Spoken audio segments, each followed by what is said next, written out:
Waheguru Ji Ka Khalsa, Waheguru Ji Ki Fateh. My name is Jasleen Kaur, and I'm a trans creator on the Guru Nanak Sahib project. We're excited to announce the release of Guru Nanak Sahib's Alahani. This composition is set in the rag or musical mode of Vadahans, which is common to both wedding and death ceremonies. It's associated with folk traditions. And so, sort of coupled with that, Alahania are the songs of sorrow that are sung after someone dies. And usually the immediate, like, female relatives of the deceased sing these songs as a group publicly, displaying their grief and pain by beating their chests and wailing. And as you might recall, Vadhans means the great swan. And that swan is often associated with a life force or spirit or soul, if you use that word, within us. And the Guru Granth Sahib often refers to the difference between being swan-like, which is to be kind of calm on the waters of life, versus being crane-like, which is to be full of pretense. And so, all that being said, this composition is about our potential to be swan-like and sort of more vastly understanding of folk culture, and sort of taking us out of just the setting of folk culture into a vaster perspective. So Guru Nanak Sahib uses this common experience to guide us toward a larger understanding of how we deal with pain, basically. Like, how do we get through painful times without building on that pain? How do we practice acceptance? How do we come to be reflective even in times of great mourning? And how do we move towards remedies for that pain rather than sort of picking at our wounds? Like, what is the balm that we are pursuing? And so it's a total of 24 stanzas, which is quite long, but I thought I'd focus on the first composition and a couple of lines in stanza 3 that have really stuck out to me, and then I can talk a little bit about something I've noticed throughout the 24 stanzas. So in stanza 3, the Guru says, Jyotis pave samrat so thiye, hilra eo sansaro, jal thal mahayal rav rahya, sachara sirjanharo. As always, excuse my pronunciation, but the translation is whatever pleases that capable creator, that happens. This world is only a means. The true creator is dwelling in the ocean, land, on the surface of the earth. And so the word that's really stuck with me is that word hilra, which has the connotation of like a place or a space that provides an opportunity for something, a means.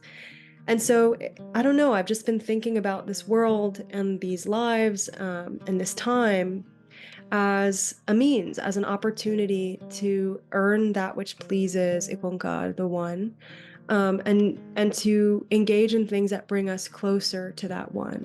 And the reason that second line is so important is because we can engage in things that make us feel the presence that's already there, right? Like, it's not like IkOankar is not pervading every space.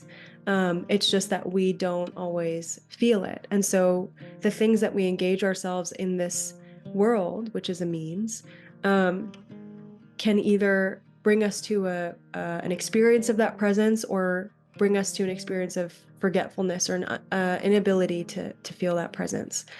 And so I don't know, I've been thinking about that because it is such a hopeful thing. If I can kind of zoom out a little bit and talk about this first Alahani more generally, Guru Nanak Sahib in the first two stanzas explores the play of IkOankar in this world, and reminds us that IkOankar, the One, has gotten us all busy in doing different things, in sort of different work, deeds, affairs, tasks, whatever you want to say, and paths. So the paths we walk are also part of this play. And all of us come here for an allotted time to do those tasks. And when our time is up, we go, right? So in those first two stanzas, the Guru is urging us not to get too caught up in the temporary or in the quote unquote like false. And in the third and fourth stanza, the Guru emphasizes that whatever's happening is what pleases the command of the One. And that emphasis is on the sort of power and potency of the command and eternality of the command too, right? So like none of us can change it or interfere with it. but it's not that like we have no ability to engage ourselves in some things and to disengage ourselves from other things. So the Guru is asking us to be wise, to not waste our time in sort of displays of grief or in things that bring us pain, to understand the cultures and the paradigms that we live in, and to maybe recenter ourselves in a vaster understanding of even these painful things like death and loss as part of that larger play.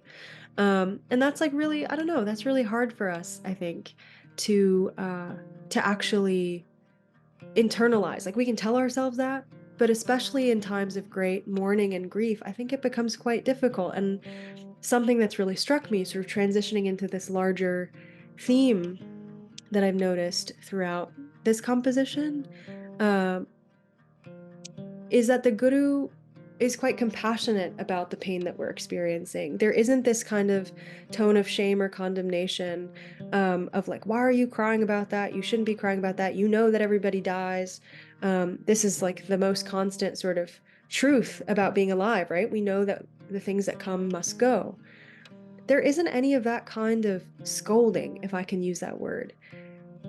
A lot of these compositions, if you go through all 24 stanzas, end with an address to all of us as O Baba. And you might remember from previous compositions and commentaries that Baba is a reference to the wisdom within us, this potential we have to become the wise ones. And the Guru is using it throughout this composition, throughout these stanzas.